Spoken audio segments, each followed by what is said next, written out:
Hello and welcome back to Coachify. आज हम लोग डिस्कस करने वाले हैं आरबीआई के पॉलिसी रेट्स को एंड उसी के साथ साथ इंडिया का जीडीपी ग्रोथ फोरकास्ट जो डिफरेंट ऑर्गेनाइजेशन करती है, वो दोनों टॉपिक आज हम लोग इस सेशन में डिस्कस करने वाले हैं। ये दोनों काफ़ी ज़्यादा इंपॉर्टेंट होते हैं। इससे एग्जामिनेशन में आप लोगों को 1 से 2 क्वेश्चन डेफिनेटली देखने मिलते हैं। मैक्सिमम एग्जामिनेशन में इससे क्वेश्चन पूछा जाता है।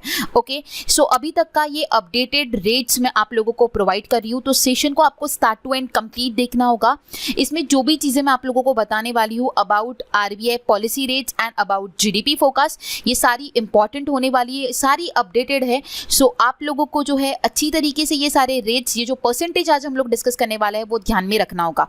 ओके, सो स्टार्ट करते हैं सेशन को। स्टार्ट करने से पहले आप लोगों को ये कहना चाहूँगी कि रिसेंटली सर ने जो है कंप्यूटर अवेयरनेस का सुपर मॉक टेस्ट जो है आप लोगों के लिए लॉन्च किया है, जिसमें 80 क्वेश्चंस है।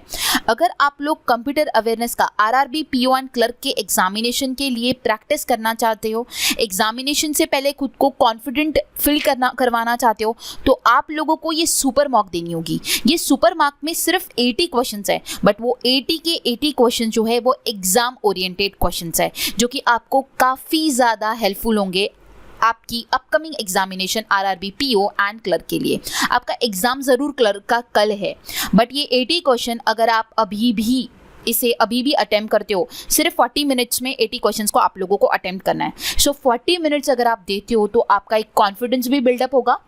और ये जो क्वेश्चन सेट किए गए हैं ये according to exam pattern sir ने सेट किए हुए हैं। एंड आपको पता ही है कि सर का जो भी पढ़ाया हुआ है, चाहे वो मैराथन हो, चाहे फिर आप लोगों ने कर्ज भी परचेज किया होगा, उसमें से कितने क्वेश्चंस 90% क्वेश्चंस एग्जामिनेशन में देखने मिलते हैं। सो मैं आप लोगों को ये भी कहना चाहूँगी कि अगर आप क्विक रिविजन करना चाहते हो, एक बार खुद को एनालाइज करना चाहते हो, तो ज़रूर इस मॉक टेस्ट को देखकर ही आपकी आरआरबी पीओ और क्लर्क की मेंस एग्जामिनेशन को जाए। इसी अगर आप लोगों को देना है तो कोचिफाई का एप्लीकेशन सबसे पहले डाउनलोड कर लीजिए अपने मोबाइल फ़ोन में, एंड उसके बाद टेस्ट सीरीज़ के टैब पर जाकर सुपर कंप्यूटर की मॉक टेस्ट ज़रूर दीजिए। आपको काफ़ी बेनिफिशियल रहेगी आपके एग्जामिनेशन के लिए। सो ये हाईली रिकमेंड मैं आपको करती हूँ और इसका बेनिफिट आपको ज़रूर होगा। ओके, सो इसी के साथ साथ रिसेंटली स्कीम का सेशन आपको प्रोवाइड किया था। जिन भी स्टूडेंट ने नहीं देखा होगा वो जाके देख लीजिए, जिसमें लास्ट 4 मंथ की स्कीम्स को मैंने कवर अप करवाया था। वेरी इंपॉर्टेंट सेशन है। ओके, एंड उसी के साथ साथ इंडेक्स एंड रैंकिंग, ये भी one of the very important topic है जिससे क्वेश्चन बनते हैं। सो इंडिया का जो रैंकिंग है और वेरियस टॉप कंट्रीज का हमने इसमें डिस्कशन किया था। अगर ये भी सेशन जिसने भी नहीं देखा होगा ज़रूर देख कर जाइएगा। इससे साथ साथ प्रीवियस 6 मंथ के करंट अफेयर के सेशंस भी आप लोगों को देखने होंगे। बैंकिंग अवेयरनेस भी प्रिपेयर करना होगा, स्टैटिक बैंकिंग भी प्रिपेयर करना होगा। अगर आप इतनी सारी चीज़ें अगर कंप्लीट करते हो तो डेफिनेटली आपका जनरल अवेयरनेस जो है वो बहुत अच्छा जाएगा। ओके, एंड आज हम लोग जो डिस्कस करने वाले हैं वो जीडीपी ग्रोथ रेट डिस्कस करेंगे एंड पॉलिसी रेट्स को डिस्कस करेंगे। सेशन को कहीं पर भी स्किप नहीं करना है, अच्छी तरीके से कंप्लीट देखना है। एक और चीज़ आपको कहना चाहूँगी, आपका कल क्लर्क का एग्जामिनेशन है, उसे कामली अच्छी तरीके से दे के आइएगा और उसका रिव्यू ज़रूर हमारे साथ शेयर कीजिएगा टेलीग्राम चैनल पर। ओके, एंड अपकमिंग जो एग्जामिनेशन है आपका आईबीपीएस आरआरबी पीओ मेंस का, उसके लिए आप और कौन सी सेशन चाहते हो, वो सेशंस के लिए मुझे ज़रूर कमेंट बॉक्स में कमेंट कीजिए। अकॉर्डिंगली आपको मैं सेशंस प्रोवाइड करवा दूंगी। ओके, सो अभी स्टार्ट करते हैं हमारा सेशन और देखते हैं। सो स्टार्ट करते हैं सेशन को। आज हम लोग सबसे पहले डिस्कस करने वाले हैं इंडिया का जीडीपी ग्रोथ फोरकास्ट। अलग अलग जो ऑर्गेनाइजेशन ने फोरकास्ट किया हुआ है वो, उससे हम जीडीपी का ग्रोथ रेट चेक करेंगे इंडिया का, और वो कौन सी ईयर का होने वाला है, वो 22-23 फाइनेंशियल ईयर जो है इसका होने वाला है। ओके, सो देखते हैं सबसे पहली ऑर्गेनाइजेशन जिसने इंडिया का जीडीपी फोरकास्ट जो है वो प्रेडिक्ट किया है। ओके, सो नोमुरा, सबसे पहला नोमुरा की बात की जाए तो उसने प्रेडिक्ट किया है 4.7%। कितना किया है? 4.7%। मैं आपको जो भी परसेंटेज दे रही हूँ from decreasing to increasing order में आपको प्रोवाइड किया है, ताकि आपको अच्छी तरीके से याद हो जाए। और मेरा कोशिश यही रहेगा ये सेशन देखने के बाद आपको एटलीस्ट जितना भी हम लोग ऑर्गेनाइजेशन का जीडीपी फोरकास्ट देखेंगे उसमें से 80% याद हो जाए, और डेफिनेटली होगा अगर आप लोग सही तरीके से विद फुल कॉन्सेंट्रेशन मेरे साथ देखोगे। ओके, सो सबसे पहले बात की जाए नोमुरा की, तो वहाँ पे 4.7% है। कितना है? 4.7%। नेक्स्ट है यूनाइटेड नेशन। यूनाइटेड नेशन ने जो फोकस किया है वो 6.4% किया है। एंड SBI इकोलैब द्वारा जो फोरकास्ट हुआ है दैट इज 6.8%। सो ये तीनों भी जो है ये एक देखिए आप अलग अलग है, तीनों का अलग है। नोमुरा का सबसे कम है, आपको ये ध्यान में रखना है, आपका जो भी अपकमिंग एग्जामिनेशन है ये अपडेटेड है अभी तक का। ओके, सो नोमुरा अगर पूछा जाए तो आपको ये ध्यान में रखना है कि मैम ने कहा था सबसे कम है दैट इज 4.7%, करेक्ट। उसके बाद आता है आपका यूनाइटेड नेशन जिसका है 6.4, ओके कितना है 6.4, एंड उसके बाद SBI का जो है वो है 6.8, ओके इतना समझ आया। नोमुरा 4.7, यूनाइटेड नेशन 6.4, SBI जो है वो 6.8 है। अब ये तीनों यूनिक थे, अलग अलग थे, लेकिन आने वाली जो दो ऑर्गेनाइजेशन है उन दोनों का सेम फोरकास्ट है। सो वो दो ऑर्गेनाइजेशन है OECD and India rating and research. Okay, so OECD का फुल फॉर्म होता है organisation for economic corporation and development, ये भी आपको ध्यान में रखना होगा। So OECD and India rating का जो फोरकास्ट है दैट इज 6.9, ये अच्छी तरीके से ध्यान में रखना है। SBI से 0.1 बड़ा है OECD and India rating and Research. So OECD and India rating research का है 6.9, समझ आया, SBI से 0.1 बड़ा। ओके, देन नेक्स्ट जो 5 ऑर्गेनाइजेशन है उन पांचों का सेम प्रेडिक्शन है दैट इज 7%। सबसे पहली है फिच, देन है ADB stands for Asian Development Bank, then है Goldman Sachs, Morgan Stanley, FICCI जिसका फुल फॉर्म है Federation of Indian Chambers of Commerce and Industry. So ये पांचों ने जो फोकस किया है ये 7% किया है। अब आपको 2 स्टार मार्क ADB में नजर आए होंगे और उसका मैंने अलग हाईलाइट किया है because it is recently change, तो आपको पूछे जाने के चांसेस हाई है, ये अभी चेंज हुआ है। ओके, सो ADB का जो अभी है जो फाइनल हुआ है दैट इज 7%। ओके, सो आपको 5 ऑर्गेनाइजेशन को अच्छे से ध्यान में रखना है। 7 कौन है? Fitch, ADB, Goldman, Morgan and FICCI. Fitch, ADB, Goldman, Morgan and FICCI. अब अगेन ये भी 0.1 से बड़ा है।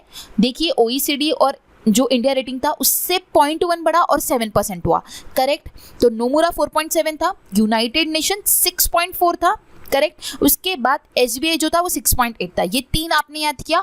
उसके बाद की जो ऑर्गेनाइजेशन है 2 वो 0.1 से बड़ी that is OECD and India rating and research. उसके बाद फिर से 0.1 से बड़ा दैट इज 7, जो 5 जगह चेंज हुआ और 5 जगह कॉमन है that is Fitch, ADB, Goldman, Morgan and FICCI.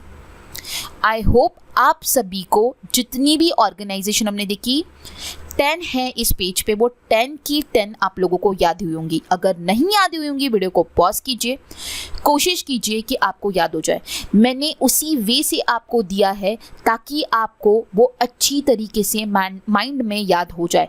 मैं आपको ऊपर नीचे कुछ भी दे सकती थी बट मेरा मोटिव यही था कि अगर आप ये टेबल आपके सामने आए तो आपको याद हो जाए, ठीक है। इसको अच्छी तरीके से माइंड में कैप्चर करना है। जिस तरह मैंने आपको बताया उस तरह ये 10 के 10 ऑर्गेनाइजेशन आपको ध्यान में रखना है। 7% में आपको ऐसा ध्यान में रखना है कि वो पांचों के पांचों ऑर्गेनाइजेशन के नाम आपको पता होना चाहिए। फीच, ADB, Goldman, Morgan and FICCI, सभी का सभी 7 है। 7 कैसे हुआ? OECD एंड इंडिया रेटिंग में 0.1 ऐड किया तो 7 हो गया। ओके, सो ये थे 10 ऑर्गेनाइजेशन कंप्लीट हुए। अब इसके बाद देखते हैं हम आगे की कुछ इंपॉर्टेंट और भी ऑर्गेनाइजेशन। सो नेक्स्ट है RBI। अब हम 7% तक आ गए थे। RBI का जो प्रेडिक्ट किया गया है वो 7.2 है एंड उसी के साथ ICRA जिसका फुल फॉर्म होता है Investment Information and Credit Rating Agency of India Limited. So इसका भी प्रेडिक्शन जो है वो 7.2 है। दैट मीन्स अगेन अब 7 के बाद 7.2 मतलब 0.2 से बड़ा है, ये ध्यान में रखना है। 0.2 से बड़ा है RBI एंड ICRA का। Okay, so RBI Reserve Bank of India and ICRA का मैंने फुल फॉर्म आपको बताया Investment Information and Credit Rating Agency of India Limited. So इन दोनों का 0.2 से बड़ा है 7.2। Okay, got it. उसके बाद फिर से 0.1 से इंक्रीज हुआ है। 2 ऑर्गेनाइजेशन का 0.1 से इंक्रीज हुआ है। वो ऑर्गेनाइजेशन है CRISIL and S&P Global Rating. CRISIL का फुल फॉर्म वेरी इंपॉर्टेंट ध्यान में रखना है, Credit Rating Information Services of India Limited. Okay, and S&P की अगर मैं बात करूँ तो Standard and Poor Global Rating. Okay, so इन दोनों का 0.1 से बड़ा दैट इज 7.3। ओके, सो 7 तक हुआ था। 7 के बाद आरबीआई एंड आईसीआरए का 0.2 से बड़ा, दैट इज 7.2 हुआ। 7.2 से 0.1 से बड़ा, दैट इज 7.3। कौन है? CRISIL and S&P Global Rating. Okay, 7.3 अभी तक की सारी ऑर्गेनाइजेशन अच्छी तरीके से माइंड में हो गई आप लोगों की, ठीक है। अब बढ़ते हैं आगे। अब अगेन जो कलर नहीं दिख रहा है दैट मीन्स इंडिविजुअल, आपको ध्यान में रखना है। स्टार्टिंग के 3 और एंडिंग के 4 ये इंडिविजुअली ध्यान में रखना है, बाकी सारे मैंने कंबाइन कर करके आपको दिए हुए। इतनी ही ऑर्गेनाइजेशन इंपॉर्टेंट है। अगर 22-23 का पूछा जाए तो ये मैंने आप लोगों को फोरकास्ट अच्छी तरीके से एक्सप्लेन किया हुआ है, ठीक है। अब हम बढ़ते हैं आगे। IMF वेरी इंपॉर्टेंट, काफ़ी बार पूछा जाता है, इंटरनेशनल मॉनेटरी फंड का फोकस 7.4। देखिए S&P स्टैंडर्ड एंड पुअर के बाद 0.1 से बड़ा IMF का, दैट इज 7.4। उसके बाद वर्ल्ड बैंक, IMF के बाद क्या आया? वर्ल्ड बैंक आया, 0.1 से बड़ा 7.5, समझ आया। देन है मूडी का बड़ा 7.2 से, मतलब कि हुआ 7.7, समझ आया। उसके बाद सबसे बड़ा है NSO का, national statistical office, that is 13.5। सबसे पहला जैसे हमने देखा था नोमुरा का 4.7, उस तरह वो सबसे कम था, उस तरह NSO का सबसे ज़्यादा है, that is 13.5। National statistical office का सबसे ज़्यादा, दैट इज 13.5। उसके बाद मैंने किस तरह ध्यान में रखना आपको बताया, 0.1 0.2 से इंक्रीज हुआ है। जो कॉम्बिनेशंस मैंने बताया वो अच्छी तरीके से ध्यान में देख रखना है आप लोगों को। एक बार ओवरव्यू करते हैं और फिर से रिकॉल करने की कोशिश करते हैं। देखिए यही कंप्लीट टेबल आपको अच्छी तरीके से मान में रखना है। सबसे पहला आया हमारा नोमुरा का है 4.7। देन है यूनाइटेड नेशन का है 6.4। ओके, SBI और आपका है 6.8, इतना हुआ। देन SBI के बाद जो 2 ऑर्गेनाइजेशंस है वो है OECD and India rating and Research. So ये बड़ी है 0.1 से, तो 6.9 हुआ दोनों का। उसके बाद 5 ऑर्गेनाइजेशन है जो 0.1 से बड़ी और 7 हुई है, और वो 5 ऑर्गेनाइजेशन है Fitch, ADB, Goldman, Morgan, FICCI. ये 5 ऑर्गेनाइजेशन का 7% है। फिर उसके बाद RBI एंड ICRA 0.2 से बड़ी है, ठीक है। सो RBI एंड ICRA का हुआ है 7.2। ओके, उसके बाद फिर से 0.1 से बड़ा एंड 7.3 हुआ, that is CRISIL and S&P Global Rating. Okay, उसके बाद आता है IMF 0.1 से बड़ा 7.4, वर्ल्ड बैंक फिर से 0.1 से बड़ा, दैट इज 7.5 वर्ल्ड बैंक हुआ। मूडी जो है 0.2 से बड़ा 7.7 एंड लास्ट सबसे बड़ा 13.5 NSO का। मुझे ऐसा लगता है कि अगर आपने विद कंसंट्रेशन अच्छी तरीके से सुना होगा और सेशन को देखा होगा तो डेफिनेटली 80% जो भी मैंने एक्सप्लेन किया उसमें से आपके माइंड में आ गए होंगे। ओके, और जो भी कुछ नहीं याद आ रहे होंगे आप कोशिश कीजिए इसे रिकॉल करने की। जो भी आपको याद नहीं आता है इसी वक्त वीडियो देखते देखते ही इसे याद कर लीजिए, क्योंकि आपके पास अभी ज़्यादा वक्त नहीं बचा है। जिन लोगों का RRB क्लर्क का एग्जामिनेशन है वो कल एग्जामिनेशन है, all the best for your examination. तो आप लोगों को इसी वक्त ही याद करना है, वीडियो को पॉज करना है और अच्छी तरीके से ये रेट्स ध्यान में रख लीजिए, क्योंकि काफ़ी बार एग्जामिनेशन में पूछे जाते हैं। ओके, सो आपको ये याद करना है। इसी के साथ साथ RBI के पॉलिसी रेट्स भी आपको बताऊंगी, तो उसके लिए सेशन को कंटिन्यू कीजिए। ओके, सो ये था हमारा GDP forecast by various organisation. जो भी इंपॉर्टेंट ऑर्गेनाइजेशंस थी वो हमने सारी कवर अप की है। और ये देखिए मैंने आपको बताया है ये फाइनेंशियल ईयर 22-23 के लिए फोरकास्ट किया हुआ है। ओके, ये आपको ध्यान में रखना होगा। ओके, सो ये था हमारा ऑल अबाउट GDP। अभी हम लोग आगे बढ़ते हैं। आगे बढ़ने से पहले आप लोगों को एक और बार रिकॉल करना चाहती हूँ, बैंकिंग अवेयरनेस, स्टैटिक बैंकिंग, ये दोनों पढ़ना चाहते हो तो 4 सेशंस जो मैंने आप लोगों को रिकमेंड किए वो चारों सेशंस आप लोगों को देखना होगा, ताकि आपका थोड़ा स्टैटिक बैंकिंग अच्छी तरीके से प्रिपेयर हो जाए। एंड बैंकिंग अवेयरनेस मतलब कि जो करंट अफेयर के पोर्शन में जो बैंकिंग से क्वेश्चन आते हैं उसका आपको अगर आपको वो कवर अप करवाना है तो मैंने आपको रिकमेंड किया था 2 सेशन बैंकिंग अवेयरनेस के, जो मैंने बनाए हुए हैं। एक लास्ट 6 मंथ का बनाया हुआ है और एक जून, जुलाई और अगस्त का बनाया हुआ है। जो लास्ट 6 मंथ वाला है वो जून तक का है और जून, जुलाई, अगस्त ये अभी मैंने रिसेंटली ही आपको प्रोवाइड किया है। तो ये 2 सेशन से आपका अवेयरनेस वाला पोर्शन जो है इजीली कवर अप हो जाएगा। तो ज़रूर ये सेशन देखिए, आपके लिए काफ़ी फायदेमंद रहेगा।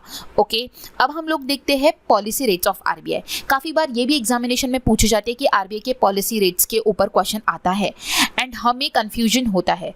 सो आप लोगों को जब भी आप रेट्स पढ़ते हो या फिर जीडीपी फोकस पढ़ते हो वो बिफोर वन डे पढ़ा कीजिए, क्योंकि काफ़ी बार इसमें चेंजेस होते रहते हैं। ओके, सो वो जो चेंजेस अगर याद करना है तो पहले से कभी प्रिपेयर नहीं करना ये सारे सेक्शंस को बिफोर वन डे रिविजन करके जाना है। इसीलिए मैंने आप लोगों को बिफोर वन डे ये प्रोवाइड किया है और एक ही सेशन में अच्छी तरीके से आपको दिया, ताकि आपको कहीं कोई और वेबसाइट पे सर्च करने की ज़रूरत नहीं, कोई प्लेटफॉर्म पे जाके सर्च करना नहीं है। एक बार सिर्फ ये वीडियो को थरली देखना है, नहीं याद हो रहा है फिर से सेकेंड टाइम देखना है, नहीं याद हो रहा है थर्ड टाइम देखना है, लेकिन एक बार इसे रिवाइज करके जाना ही है। हमने कोई रिस्क लेनी नहीं है। अगर हमें पता है कि उसका एक क्वेश्चन आता है और हमारे सामने अगर वो डेटा है तो हमें उसको रिवाइज करना चाहिए। नहीं आता है तो वो बात की बात है, लेकिन आने के चांसेस हाई होते हैं, एग्जामिनेशन में पूछा जाता है। तो इसे ज़रूर देख कर जाइए और इसके परसेंटेज जो भी चेंज हुआ है वो सही तरीके से माइंड में रख कर जाइए, पूछा जाता है। ओके, सो सबसे पहला है रेपो रेट।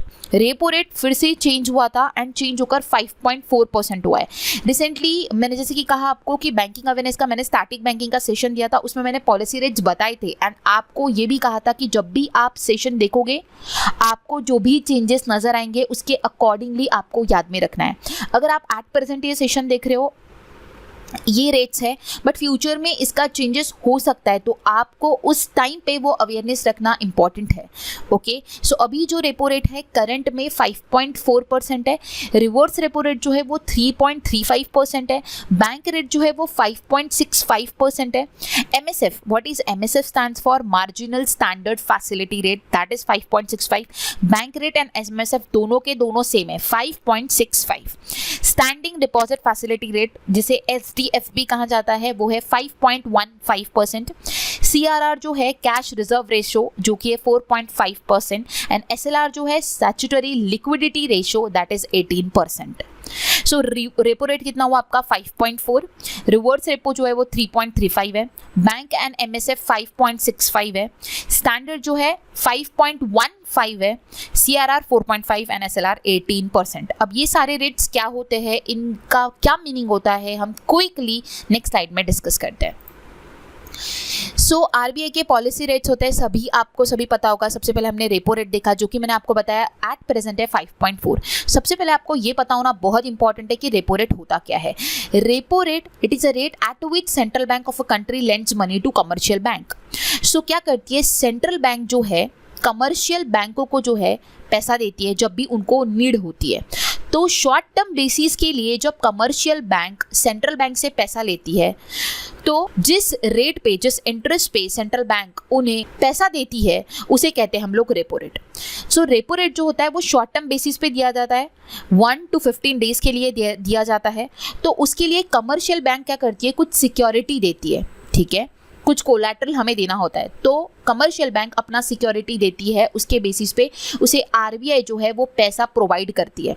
ओके, और उसी के साथ आपको एक और चीज़ ये ध्यान में रखनी है कि जब कमर्शियल बैंक आरबीआई को पैसा वापस देती है तब उससे जो सिक्योरिटी दिया था वो सिक्योरिटी वापस भी लेती है। इसलिए रेपो रेट को जो बोला जाता है रीपरचेसिंग ऑप्शन। क्यों? क्योंकि जो कमर्शियल बैंक सिक्योरिटी देता है वो उससे वापस भी लेता है। ओके, सो आप लोगों को इसीलिए रेपो रेट को भी रीपरचेसिंग ऑप्शन जो है वो बोला जाता है। ओके, नेक्स्ट जो है हमारा वो है रिवर्स रेपो रेट। अब रिवर्स रेपो रेट क्या होता है, it is a rate that central bank of a country borrow money from the commercial bank. So यहाँ पे सेंट्रल बैंक क्या करता है, सेंट्रल बैंक जो है वो कमर्शियल बैंक से पैसा लेता है। या फिर आप लोगों को एक और चीज़ ध्यान में रखनी है, जब भी कमर्शियल बैंकों के पास एक्स्ट्रा सरप्लस होता है तो वो एक्स्ट्रा सरप्लस जो होता है वो आरबीआई के पास जो है वो जमा करता है। जब वो आरबीआई के पास जमा करता है तब जो इंटरेस्ट रेट लगता है that is called reverse repo rate. Okay, so जब भी सेंट्रल बैंक कमर्शियल बैंक से पैसा लेगा जिस रेट पे लेगा that is reverse repo rate. और आपको ये भी ध्यान में रखना है कि बैंकों के पास अगर एक्स्ट्रा सरप्लस होता है तो वो सेंट्रल बैंक में जमा करती है और जिस रेट पे जमा होता है that is reverse repo rate. Okay, then है बैंक रेट। अब actually bank rate and repo rate ये ऑलमोस्ट सेम होता है।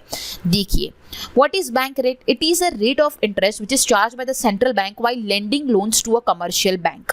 अब क्या हुआ, जब मैंने रेपो रेट आपको एक्सप्लेन किया था तब मैंने आपको एक बात कहा था कि रेपो रेट शॉर्ट टर्म के लिए दिया जाता है और उसके बदले कमर्शियल बैंक सिक्योरिटी देता है।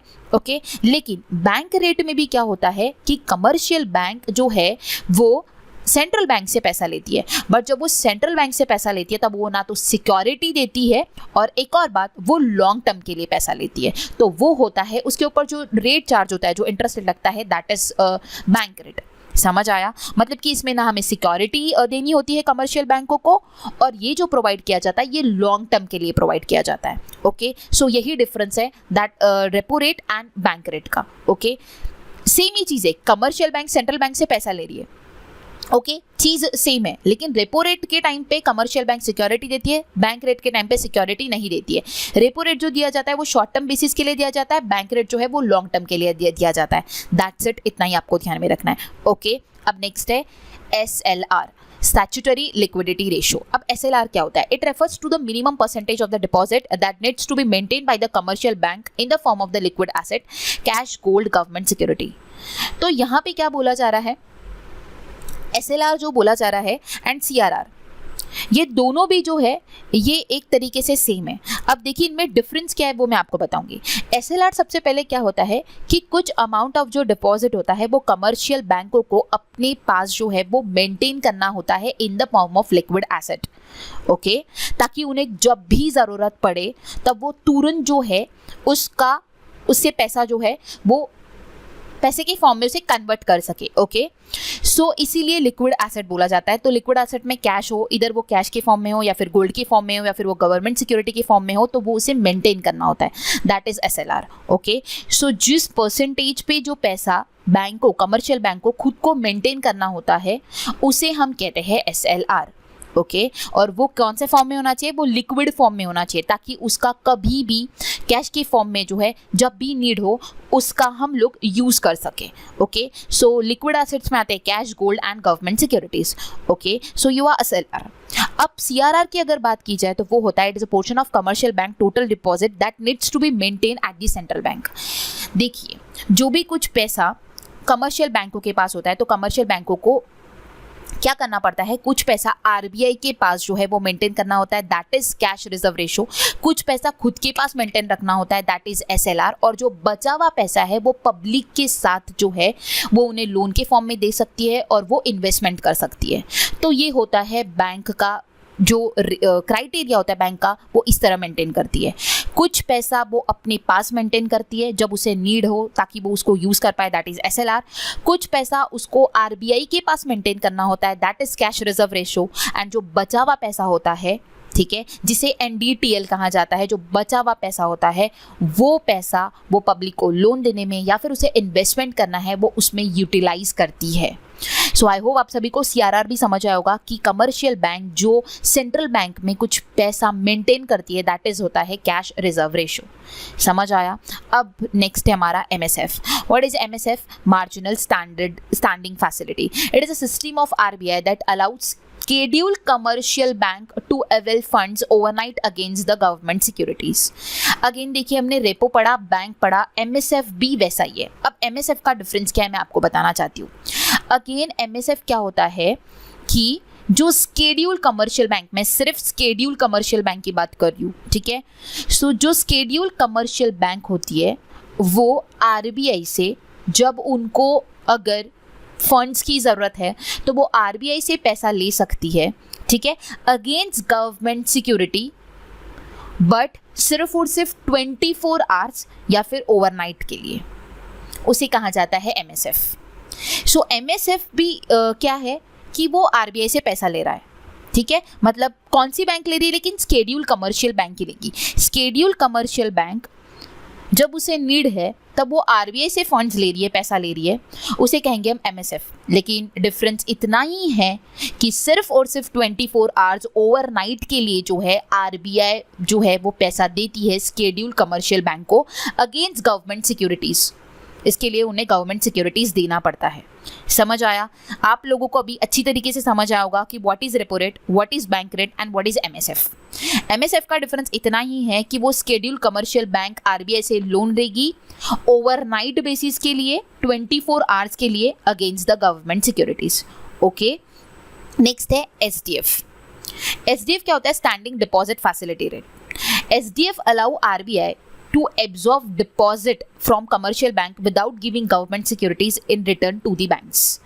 अब it is just like reverse repo rate. क्या बोला गया इसमें? SDF जो है इसमें क्या होता है, RBI जो है वो डिपॉजिट एक्सेप्ट करती है कमर्शियल बैंकों से, लेकिन जब वो एक्सेप्ट करती है तो उसके लिए कोई भी गवर्नमेंट सिक्योरिटीज इन रिटर्न उसे देना नहीं होता है. बट अगर मैं रिवर्स रेपो रेट की बात करूं, जैसे रिवर्स रेपो रेट में हमने देखा था कि सेंट्रल बैंक बोरो करती है कमर्शियल बैंकों से, तो उस टाइम पे जो सेंट्रल बैंक होता है वो कमर्शियल बैंक को क्या करता है, गवर्नमेंट सिक्योरिटीज जो भी उसके पास है वो देता है. ओके, बट इन SDF वो पैसा जरूर डिपॉजिट करता है, ठीक है, but without giving government securities, ठीक है, बिना गवर्नमेंट सिक्योरिटीज के. सो ये था SDF. देखिए, repo rate, bank rate and MSF ये तीनों चीज़ें सेम है, जिसमें बैंक जो है वो सेंट्रल बैंक से पैसा ले रही है. बट रेपो रेट में क्या हो रहा है, जैसे कि मैंने आपको बताया, शॉर्ट टर्म के लिए हो रहा है, दैट इज 1 to 15 डेज के लिए हो रहा है, एंड उसके साथ साथ सिक्योरिटी जो है कमर्शियल बैंक देती है RBI को. करेक्ट. बैंक रेट में क्या हुआ, ना तो सिक्योरिटीज दिया जाता है और ना तो शॉर्ट टर्म के लिए दिया जाता है, वो लॉन्ग टर्म के लिए होता है और सिक्योरिटीज कुछ भी देनी नहीं होती है कमर्शियल बैंकों को. MSF में क्या होता है, ओवरनाइट के लिए जो है RBI लोन देती है बैंकों को और उसके लिए गवर्नमेंट सिक्योरिटीज जो है वो देना पड़ता है. करेक्ट. सो ये था तीनों का. उसके बाद बात की जाती है रिवर्स रेपो रेट की एंड SDF की. अब रिवर्स रेपो रेट जिसकी मैंने आपको बताया, एक तो एक्स्ट्रा सरप्लस अगर बैंकों के पास है तो बैंक डिपॉजिट करती है, तो उसे भी रिवर्स रेपो रेट कहा जाता है, या फिर सेंट्रल बैंक जो है वो बोरो करती है पैसा कमर्शियल बैंक से, उसे भी कहा जाता है रिवर्स रेपो रेट. ठीक है. बट आप लोगों को ये भी बात एट द सेम टाइम ध्यान में रखनी होगी कि सेंट्रल बैंक जो है वो भी सिक्योरिटीज देती है, किसको, कमर्शियल बैंक को. ठीक है. बट इन SDF ये बात ध्यान में रखना है कि जब सेंट्रल बैंक पैसा डिपॉजिट कर रही है, मतलब पैसा ले रही है कमर्शियल बैंक से, तब वो कोई भी गवर्नमेंट सिक्योरिटीज इन रिटर्न जो है वो बैंकों को नहीं देती है. ठीक है. तो ये होता है हमारा SDF. ओके. सो आई होप आप सभी को जो भी चीज़ें मैंने एक्सप्लेन की वो अच्छी तरीके से समझ आई होंगी. जहाँ पे भी आप लोगों को थोड़ा भी कन्फ्यूजन हो रहा है, वीडियो को पॉज करना है, एक बार सुनने से नहीं समझ आ रहा है, रिपीट एक और बार सुनने की कोशिश करनी है. डेफिनेटली आपको सारी चीज़ें अच्छी तरीके से समझ आएगी. और CRR और SLR तो क्या होता है, जो कि बैंकों को, कमर्शियल बैंक को जो है कुछ रिजर्व खुद के पास डिपॉजिट करने होते हैं एंड कुछ जो है वो सेंट्रल बैंक के पास करने होते हैं. जो सेंट्रल बैंक के पास डिपॉजिट करने होते हैं दैट इज CRR, एंड जो खुद के पास डिपॉजिट करने होते हैं दैट इज SLR. ओके. सो ये थे RBI के पॉलिसी रेट्स. आई होप आप सभी का जो भी कुछ डाउट्स होगा वो क्लियर हुआ होगा. ओके. सो अब हम लोग कुछ ओवरव्यू कर लेते हैं अबाउट RBI. ये ऑलरेडी मैंने आप लोगों को, अगर आपने स्टैटिक बैंकिंग का सेशन देखा होगा तो उसमें मैंने आप लोगों को पढ़ाया हुआ है, बट फिर भी आप लोगों को एक बार मैं रिकॉल करवा देती हूँ. RBI को जो है apex of bank of India कहा जाता है, जिसका हेडक्वार्टर मुंबई महाराष्ट्र में है. इसे फाउंड किया गया था 1 अप्रैल 1935 को under the RBI act 1934. It was form on the recommendation of Hilton Young Commission. So किनके रिकमेंडेशन पे इसे फॉर्म किया गया था, हिल्टन यंग कमीशन के रिकमेंडेशन पे इसे फॉर्म किया गया था. ये जो नेशनलाइज हुआ ऑन 1 जनवरी 1949 को नेशनलाइज हुआ RBI. The central office of the RBI was initially established in Calcutta but was permanently moved to Mumbai in 1937.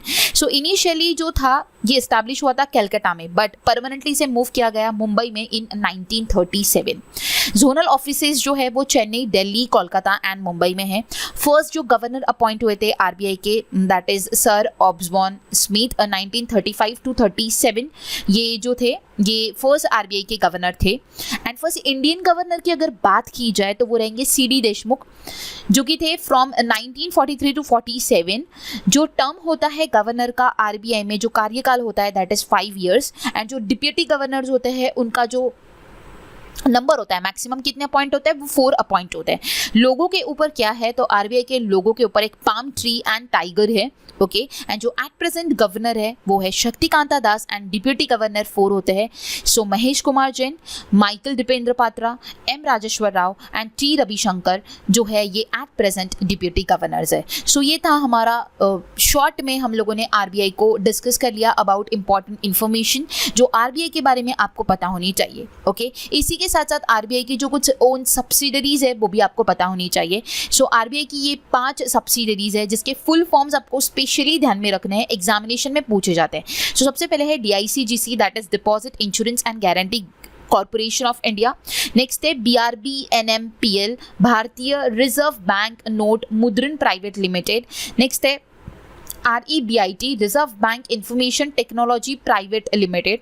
Then है IFTAS, Indian Financial Technology and Allied Services. Then है RBIH, that is Reserve Bank Innovation Hub. So ये जो 5 है ये RBI की owned subsidiaries है जो आपको पता होनी इंपॉर्टेंट है। अगेन मैं आपको कहना चाहूँगी ऑप्शंस में आपको ये भी पूछा जा सकता है कि जैसे DICGC, RBIH, RBIT और कुछ एक अनादर वन ऑप्शन में दे देगा और पूछेगा इनमें से कौन सी जो है वो आरबीआई की सब्सिडरी नहीं है। सो आपको अगर सब्सिडरीज पता रहेगी तभी आप उसका आंसर मार्क कर पाओगे। तो ये पांचों के पांचों ध्यान में रखना है एंड इसके साथ ही साथ फुल फॉर्म्स भी ध्यान में रखना है। सो आज का ऑल इन ऑल जो सेशन था जिसमें मैं आप लोगों के साथ आरबीआई के पॉलिसी रेट डिस्कस करने वाली थी एंड जो जीडीपी फोरकास्ट है जो वेरियस ऑर्गेनाइजेशन ने फोरकास्ट किए वो हम लोग डिस्कस करने वाले थे। तो वो दोनों चीज़ें मैंने आपके साथ डिस्कस की, साथ ही साथ मैंने आरबीआई के बारे में आपको जो इन्फॉर्मेशन थी वो भी बताया एंड पॉलिसी रेट्स के डेफिनेशंस भी आप लोगों को एक्सप्लेन किए ताकि आप लोगों को समझ आए। पॉलिसी रेट सिर्फ आप ध्यान में रख रहे हो ऐसा नहीं होना चाहिए, आपको ईच एंड एवरी टर्मिनोलॉजी की डेफिनेशन क्या होता है, उसके पीछे उसका मीनिंग क्या है, ये भी सारी चीज़ें पता होनी चाहिए। क्योंकि जब चीज़ें हमें पता होती है ना तब हमें कन्फ्यूजन नहीं होता है और हमें अच्छी तरीके से ध्यान में रहती है। बट अगर हम कुछ चीज़ें ऊपर ऊपर पढ़ते हैं तो उससे चीज़ें ध्यान में नहीं रहती है, ओके। सो आई होप आप सभी को आज का सेशन समझ आया होगा। कल आप लोगों का एग्जामिनेशन है, आप लोगों को एक ही टिप देना चाहती हूँ, जिन लोगों का भी आरबीआई क्लर्क का जो मेंस का एग्जामिनेशन है तो आप लोगों के लिए मैं एक ही टिप देना चाहती हूँ। एक काम लिए आप लोगों को पेपर को अटेम्प्ट करना है। जिस भी क्वेश्चन में आपको ऐसा लग रहा है कि आपको ये नहीं आ रहा है तो वहाँ पे बिल्कुल भी टाइम स्पेंड नहीं करना है, अगले क्वेश्चन पे शिफ्ट करना है। एक सिंगल क्वेश्चन पे आप को खुद को पता है कि आपको कितना टाइम देना चाहिए, चाहे आप रीजनिंग अटेम्प्ट करो या फिर आप मैथ्स अटेम्प्ट करो या फिर आप जो भी सेक्शन अटेम्प्ट कर रहे हो। स्पेशली मैथ्स और रीजनिंग में हम क्या कर देते हैं, ईगो पे आ जाते हैं और एक पर्टिकुलर क्वेश्चन को नहीं ये हो ही जाएगा, उस चक्कर में हम लोग हमारा काफ़ी ज़्यादा टाइम एक पर्टिकुलर क्वेश्चन पे स्पेंड करते हैं और अगर हमने वो चीज़ कर दी तो हमने हमारा सिलेक्शन खो दिया। ये आपको ध्यान में रखना होगा। आपका ईगो जब आप पेपर सॉल्व कर रहे हैं तब आपको एकदम साइड में निकाल के रख देना है। हमें सिर्फ माइंड में एक ही चीज़ रखनी है कि हमें क्वेश्चन को अटेम्प्ट करना है विद इन 2 मिनट्स। अगर ये हमें बाई अंदर से ये बाई आया कि हम ये अटेम्प्ट कर सकते हैं और ये अटेम्प्ट हो रहा है तो उसे अटेम्प्ट करके ही छोड़ना है। लेकिन अगर हम उसे अटेम्प्ट कर रहे हैं और अटेम्प्ट करते करते हमें ऐसा लग रहा है कि ये नहीं हो पाएगा, ये टाइम टेकिंग है, वहीं पर उसे स्किप करना है और नेक्स्ट क्वेश्चन अटेम्प्ट करना है। अगर आप ये स्ट्रैटेजी से जाओगे और इस स्ट्रैटेजी से अगर आपने क्वेश्चन पेपर को अटेम्प्ट किया तो डेफिनेटली आपका सिलेक्शन आपके हाथों में है।